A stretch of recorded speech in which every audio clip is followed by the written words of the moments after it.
دارم برای دختران و خواهرای عزیزم. خواهر جان، بزرگترین مشکلی که همه دخترها دارن این که نمیدونن جلسه اول با پسر باید اعتماد بکنن منزل برن یا نه.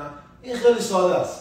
شما اگه یه جوری بتونی دسترسی پیدا کنی به این جیبش دست بزنی، این جیب یا اینجای جورابش، خب حالا به هر دلیلی گوشی افتاد اینجوری کن دستش بزنی، اینجا دست زدی احساس برآمدگی کردی تو این جیب، یه قرص آبی و قرص سفید میتونه به هیچ وجه نرو خونه. یه جوری قضیه رو گرد کن، برو به سمت خونه خودتون دختر جان، برو دنبال عاقبتت، فهمیدی؟